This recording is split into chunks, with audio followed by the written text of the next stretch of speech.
Hello and welcome to another episode of Acceptable Madness. My name is Scott McKinney. This podcast is for people that struggle with their mental health, and I am not a doctor, so if you're having any more immediate concerns, please seek out actual medical help as opposed to just listening to my podcast.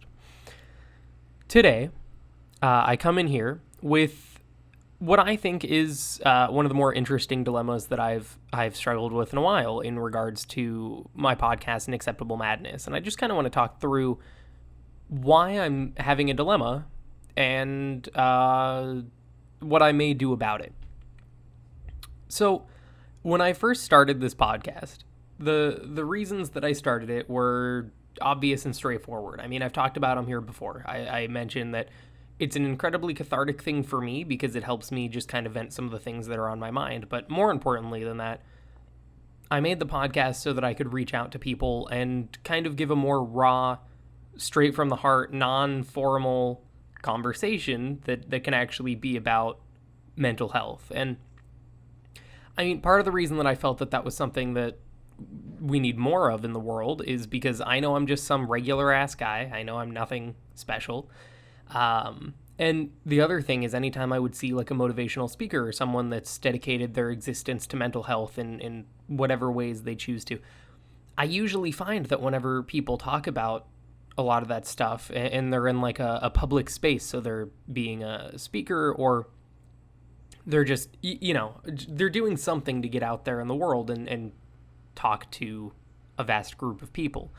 I find that a lot of the time the people that do that, it never really seems like they know what they're talking about. It always seems like what they're saying is very scripted. It seems like it's always very safe and they're not really looking to actually get to the bottom of the problem that they're trying to address. A lot of the time it feels like what they're just talking about is a way to feel better for like 5 seconds and then they'll get booked for another presentation so that they can exist and work in that field. And so again, I made this thing because I thought that I could offer something different, and I'm hoping that I've done that, and I'm hoping to continue to do that because I'm not the kind of guy that's going to fall into some overly structured format because I don't find it fun or as fun to talk about. And also I don't find it as helpful because I feel like people that struggle with mental health and, whatever their struggle is, I feel like the conversations that matter aren't the ones that are just be your best and hope that everything works out and, just you're amazing. I don't feel like comments like that are the most productive thing because they're really, really missing the actual point of the problem, which is like people are dealing with these things that are completely demoralizing, that are going through their heads. Like if I go to a presentation from some motivational speaker that's talking about suicidal thoughts or suicide, a lot of the time, and obviously this is an overgeneralization because I know that there are good people out there that are talking and really addressing the points from a perspective that matters and that can actually help. So I mean no disrespect to a lot of people, but really to anybody. I just think that there are different styles that work for different groups, and I think the more raw style is a more productive one for people that are actually struggling with their mental health. Because if you can be more raw about it and talk about what's actually going through your head, whether they're suicidal thoughts or struggles with family and relationships and struggles with everything that you could possibly deal with, that everybody else in the entire world deals with on a very regular daily basis, if you can talk about that from the perspective of someone that has depression and someone that's found a better way to cope with it than someone else may have, then that can bring a lot of valuable insight that can actually help someone with their day-to-day life. So I don't think that I hear a lot of people when they talk about depression say that it's like, there's an end to it. And I don't think that that's true because I think that if you believe that there's an end to it, then you have this false expectation and hope that eventually you're just going to stop being depressed. And although there might be circumstances that make you feel more or less happy or sad in that moment, depression isn't something that just vanishes or goes away. Like I could be in the best mood of my life and I still have suicidal thoughts scroll through my head every day like it's a Facebook news feed. like there's always stuff there, and I laugh just because it's an unfortunate truth, not because I think it's funny, but just because I think it's worth mentioning. And there are also times where I'll talk about something that can be very morbid for some people, where I think it's important to mention that the suicidal thoughts that I have, I think it's worth mentioning the specifics of why I'll feel that way, or what the thoughts are, so that people can have, first off, people can identify with those thoughts and be like, you know what, I've thought something similar to that too, and it always scares the hell out of me. And knowing that someone else thinks about it, it makes me feel less trapped and less confused and less suicidal. And that's ultimately the dream, is to have, suicide and any other thing, mental health thing, like all these problems, if we can lower the numbers of people that are actually like inflicting pain and dealing with it, then I think, excuse me, then I think that that's a really good thing for humanity as a whole. So that's why I started this podcast, is I think I can give a better perspective than a lot of other people. But at the same time, I believe that I can give that perspective because I don't feel that I'm special. I don't feel that I'm this amazing, the epitome of perfect human. Like, I don't feel like I'm this perfect person. I don't feel like I have perfect thoughts or perfect perspectives, because I know that I don't, because I think that knowing that you don't have perfect perspectives and that you're not a genius is really helpful in understanding other people's perspectives and trying to relate to these people. And this is kind of a weird, the way that I'm referring to people in this episode feels weird. So like I'm referring to you, but I'll explain why I'm referring to a more general group as well. Excuse me, I don't know what's wrong with my throat today. But basically, I made this because I don't think I'm special. And I think that that's an important perspective to understand, because most people that struggle with mental illness do not feel special. If anything, they feel less than special. They don't even feel like they're an individual, because they have these terrible thoughts. And if they do feel like an individual, it's like the bad kind, where people are feeling like, I'm an individual because no one else understands how I feel. And that's a really, really unfortunate feeling to have to undertake in your day-to-day life. It sucks. And I still go through that. I don't, one day I'll think that I'm special because I do something particularly well. And then the next I'll feel like I'm the lowest of the low, and I'm just this scumbag who's just, dealing with day-to-day life as best as I can. And I'm having these thoughts that no one else understands. I know that that's not true, but that's just how I feel sometimes. And so what's ultimately started happening is I've started to develop a better understanding for my own brain, and I'm able to convey that to other people, and I think that that's helpful. Well, I was talking to my friend Trevor, who was on the podcast like a few months back, and I was just talking about what I kind of have, or what I kind of hope to have happen with Acceptable Madness. We were talking about something, he had the suicide disease, if you listen to this podcast and if you listen back to that episode, and obviously that's absolutely horrendous and terrible, and I wouldn't wish that on anyone. And so he came up with an idea for a nonprofit that me and him are working on, and I won't come up with any specifics because honestly it's really, really, really early stage, so there's not really that many specifics, but I also am overprotective over my own ideas, so I'm not going to talk about it. But we were talking, and while we were talking about it, we were thinking about how can we get off the ground, and I mentioned that I'm still doing this podcast, and I hope to have more guests on soon, which I'm in the process of contacting, so hopefully I'll be able to get that. But I also want to gain more of a following, but I wasn't really sure how to do that, which is strange for me because I graduated from college with marketing. And I know that doesn't make me like the best marketing professional in the world, but I at least have some rudimentary level skills. And so it was weird because I wasn't sure how to grow this podcast or the brand of Acceptable Madness. And all of those reasonings come back the reason that I feel that way is because I don't feel like I'm special. And not to be redundant, but again, I don't feel like I'm special. But that's why I made this podcast.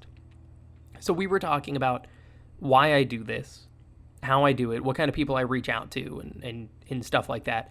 And as we were talking about it, he brought up the fact that the reason that I don't feel like I'm special is the reason that I'm doing this, and that's why I'm the one that should be able to talk about it. And he actually mentioned maybe going to like local support groups or something and just speaking to people, because I have a kind of decent grasp on my mental health, and I've been through, close to a decade at this point of struggling with it. And I do feel like I've allowed myself to have a better understanding and really deal with it. And this understanding is something that other people don't necessarily have the ability to go through right now. And it's nothing against anyone. It's just some people it takes different time and like different lengths of times to figure out how to really cope with it and how to deal with it better. I became a workaholic and I started doing a bunch of hobbies, and I found a lot of emotional outlets, and that's the way that I've been able to deal with my mental health. But I still, even though I have this podcast, which I don't advertise very much, I still find it incredibly strange that I could be the kind of person that could go out and talk to these people because I'm not special. And then I think back to the motivational speakers that I was talking about earlier in this episode, and how I don't necessarily love the messages that they're always pushing because I don't find them to be helpful or really getting to the root of the problem. So I don't think they should be the kind of people that are speaking either. So I'm in this weird middle ground where, like, am I the kind of person that actually can be an authority in the mental health space, more specifically depression and anxiety? But can I actually be the kind of person that does that? And I know a lot of people seem to think that I can be, but I still have this problem with my own authority and validation in this space. Like, I feel like even though I have this podcast and I've been doing it, the numbers in terms of followers or listeners, although I'm happy with every single person that listens to my podcast, and I love all you guys, but it's still like, it's not like this thing's skyrocketing. But the only way that you could make something skyrocket, if you really wanted it to, is to advertise and put yourself out there and network and blah, blah, blah. So I've been doing this for probably about a year now, because probably a little less than a year I've been doing this. And I'm still unsure a little bit on how to progress. And I know a year in the grand scheme of things really isn't that long a time, but I really want to find a way to help people on a larger scale. And I think that this podcast can do that if it reaches out to people. And I think that it might be better if I did go to these places and offer myself as a resource to help people out that may be going through hard times. Especially in college, where so many things are different, and people are separated from their families for the first time. They're in this new environment where they don't know anyone. They're taking these classes that, if they did well in high school, it might be the first time that they're actually academically challenged. And so it's all these mix of things, and it can just make people downright miserable and stressed all the time. And it makes sense. I was all of those things. I was miserable, stressed, suicidal. I had all these thoughts going through college. And an example of something that happened to me that made me like, this was one of my lowest points, was after my freshman year. My birthday's in May.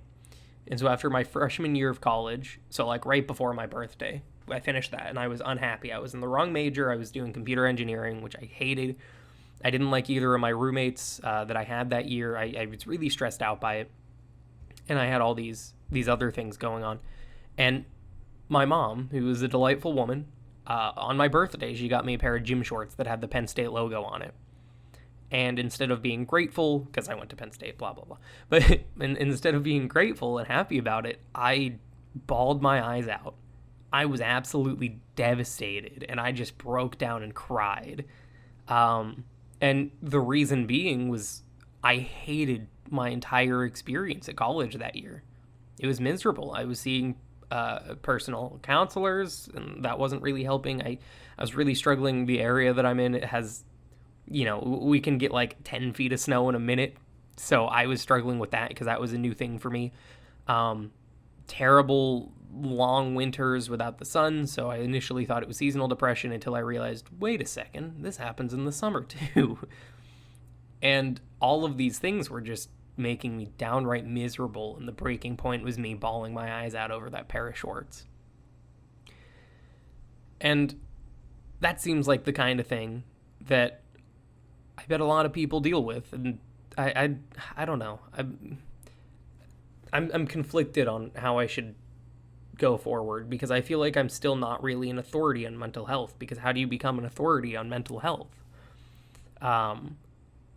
And it's so weird. Like it's just this super odd dynamic of thoughts where it's like, like for me, I'm actively trying to help people by doing this podcast, and I'm actively helping myself by writing and doing this podcast and making videos, and I love creating content for people.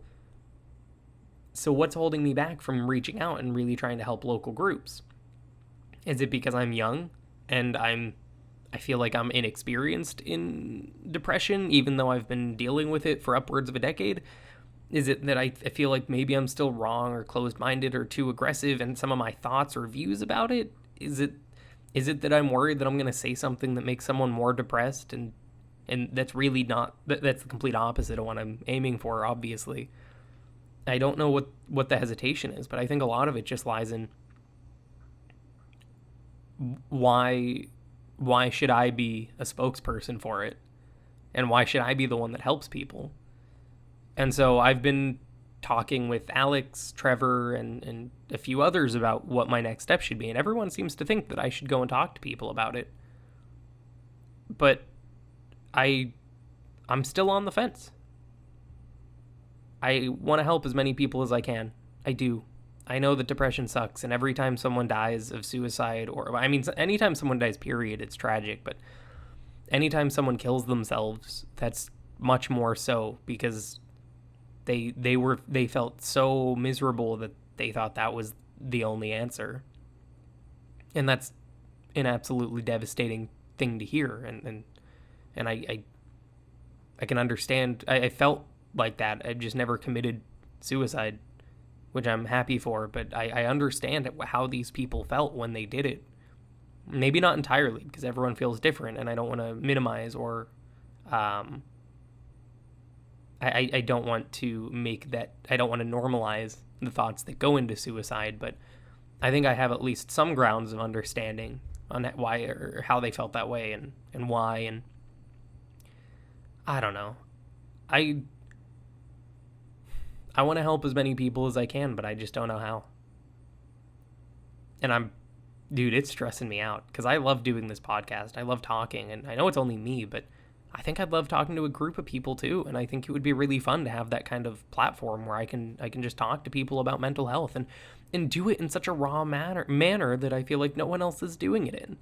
I can go to a group and hand out little bracelets that say like #LiveForever, and that could be my whole spiel, but I think it'd be much more important to go in and talk about how for like 6 months straight I had these really, really negative intrusive thoughts of having a harpoon gun with a noose tied around it and shooting that into the rafters to see what happened. And the only reason that those thoughts stopped was because I actually put them to paper. And I still think about it, but I don't have the suicidal thoughts. I just think about whenever I did have those those types of suicidal thoughts. Because I still think about it, but they're just not as eccentric as a harpoon gun like that. So I don't know. I feel like raw, authentic, sometimes unpleasant conversations are really the way to go, because that's what people need to hear.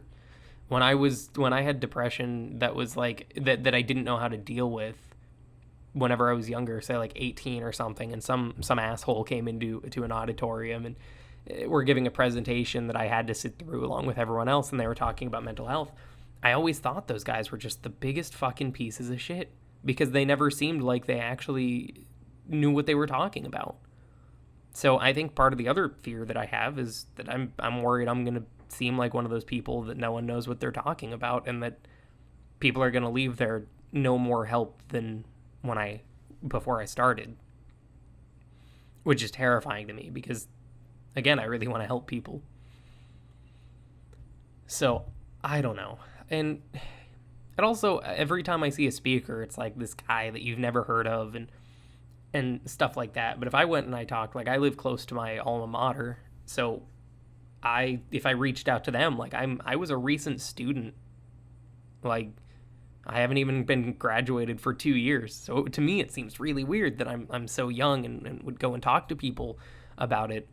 But at the same time, I guess that also is the kind of person that a college student suffering with mental health would be going through. Like that's the exact kind of thing that that would make sense for them to listen to, because it's someone that's only recently in the actual career world, and that's the next path that they're going to be taking. That's the next step. And also, truthfully, whenever I was really struggling with depression, I wasn't actively looking for a podcast because I felt that way about how people were feeling. I felt, that doesn't make sense. I felt that way about speakers and people talking about it. It was never this raw, authentic, genuinely helpful information. But I don't know. It's like I want to reach out to help people, but I don't know how to do it yet.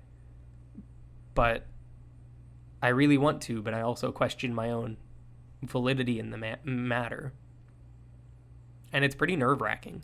Like, Trevor has been very adamant in saying that I should reach out to some places and just talk about it, because that's, what could possibly go wrong. And I understand completely where he's coming from, and I'm happy that I have friends that are pushing me to do better than I am doing right now, and pushing me to try to help more people, and I love them for that. But I don't know if it's just this weird hump that I'm having to deal with, or that I'm having a hard time overcoming, or what, but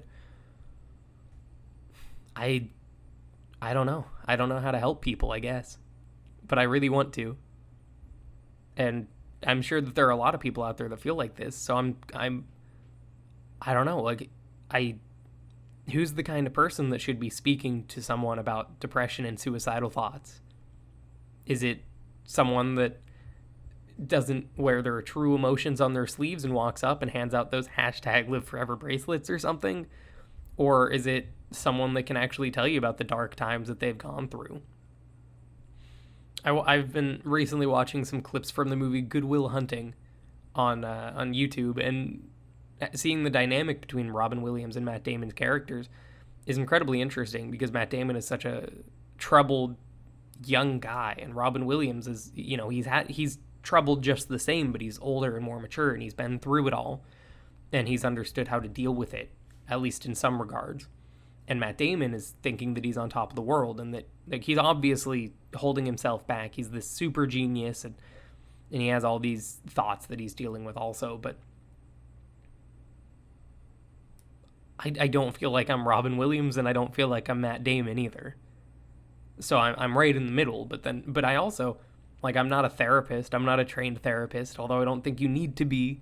But I feel like it certainly helps in terms of giving yourself the validity or the authority in speaking. Like, just knowing that I'm just this random guy. Again, it's the whole reason that I talk about it in the first place. But I'm still just a random guy. I'm not a doctor, as I say in the beginning of these episodes. And I don't know, man. Oh, man. I don't know. I just want to help people. I want people to be happy, and that's a really hard thing for people to do. I know that, because I have a hard time with it, and when I'm not happy, it's miserable, and it's really hard to struggle with it, and going on seems fruitless and stupid. And I want people to be able to find someone that they can relate to at least a little bit. And I know that not everybody has a support system that's active in their lives, like I have grown to have one. A lot of people don't have parents some don't even have parents, period. Some don't have parents that are okay with listening to them. I always struggled talking to my parents, and I still do struggle talking with my parents about any sort of mental health issues that I have, because I don't want to scare them with some of the awful, terrible thoughts that go through my head.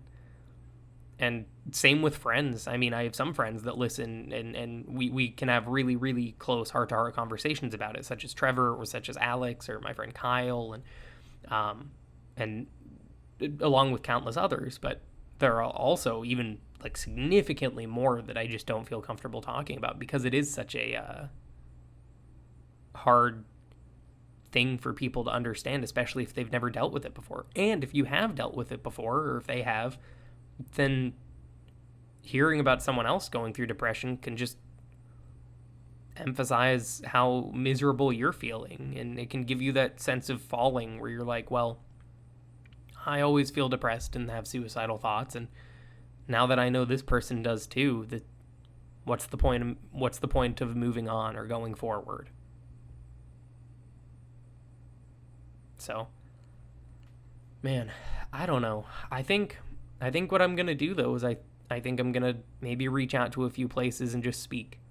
Just be open with them and just have a conversation as opposed to giving a presentation, because I'd rather impact a few positively than go and give this really, really long speech about how I've overcome it and how I am actively overcoming it, because I don't want to. I never want it to seem like depression is over for me or anyone. And I think it would be really cool to just sit down and talk with people about how they're feeling in an open, unjudging atmosphere. And like the kind of presenter I would be is the only example, or the only thing that I think I would be able to compare myself to is if you've ever seen the first Iron Man movie. So Tony Stark, or Robert Downey Jr., he just escapes his captivity in the Middle East, and he comes back and he gets some cheeseburgers from, I think, Burger King, and he goes to have a press conference after being like a prisoner of war for a while. And he literally just goes to the stage where there's this podium there, and he's like, instead of being on the podium, he just sits down on the stage and is like, we're not dealing with this formality bullshit. I'm just going to talk to you. And I feel like that's the closest thing I give to how I would go about it. And I think it would be really fun, but I'm also nervous. And I'm worried that might not be like a good step to take. I don't know. Life's really hard, dude. It's so hard. Like, it's a decision like this where even if I go and I decide I don't like it, it stresses me the hell out. I don't have to like it. It's just a decision that I could make if I really wanted to, and I could go talk to people and try to help them. But it is really nerve-wracking, and I do want to help people. I don't know. I wish there was something that could just tell me what I should do, but there never is, and there never will be. And so that's caused me a lot of struggle over the past 2 years since I graduated college anyway, because the second you get out of college, there are these less orchestrated paths for you. It's not like someone's telling you, oh, go to college or go straight into the workforce, or, oh, you have to go to high school and then over the summer you should get a job to get some spending money so you're not a mooch on society, your friends, or your family. And then you graduate college and it's like, hey, you have to get a job, and then what you do with your other time is completely 100% up to you. And I know for so many people, they choose to just sit back and enjoy themselves, which is totally respectable, because again, happiness is the ultimate goal, and if that makes you happy, then great. But I want to do something different, and it seems like such a struggle for me to figure out what I want and commit to it, and believe that I can do it truthfully and give people information, or even like personal anecdotes about what's going through my head and what's gone through it, and how that can actually help people. I just don't know what to do. And I just want to keep helping people, and I hope this podcast does it. But I think there are better ways to do it too. Maybe not even better, but maybe just different ways to go about it also. Because no matter where you find comfort, whether it's my podcast, a different podcast, or I don't know, reading a book about the Civil War, I don't fucking know. As long as you can find comfort, then that's what matters. And I want to help people find comfort more easily, even without being a therapist and giving this super educational, like, academic reasoning for why you're having these thoughts. Instead, I'd rather just talk to people about, I don't want to give them a reason like, oh, your brain is telling you to do this. I don't care about that. I don't need to know what or how my brain is doing anything. I just need to know how to deal with it and how other people have, so that I can try the same stuff. And that's why I think that me speaking could be positive in whatever community I reside in. So, I don't know, man.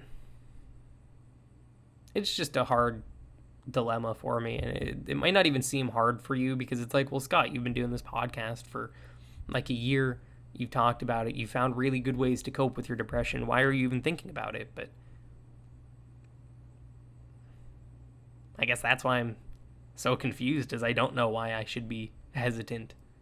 But I also don't know why I should be the one to talk about it, because I'm just some regular ass guy with a podcast. So I don't know, and I'm wrapping this bitch up, but I guess one of the other things I'm worried about is if I go out in public and I actually speak with a group, if it doesn't resonate with them, then I think that's gonna make me feel like I'm not doing anything to help, and I don't want that feeling. But that's what you kind of have to overcome and understand that failure is inevitable in a lot of ways. So, oh well. I'm done with this episode. I know that this wasn't like a typical, this is something that I deal with every day, but well, I mean, it kind of was, but I hope that this episode, even though it was a lot about me just kind of having like existential reasoning with myself, it can also give you some insight into how I feel, even whenever it's not like me just talking about a specific thing that could happen, like, or dealing with humor or whatnot. It's really just about how depression works its way into every single aspect and thought of your being, and mine too. So I hope you enjoyed it. Follow me on Instagram and Facebook. I post every once in a while. And who knows, maybe I'll be doing some public speaking soon. So I hope you enjoy the episode again. Thank you for listening. You guys are pretty cool. Bye.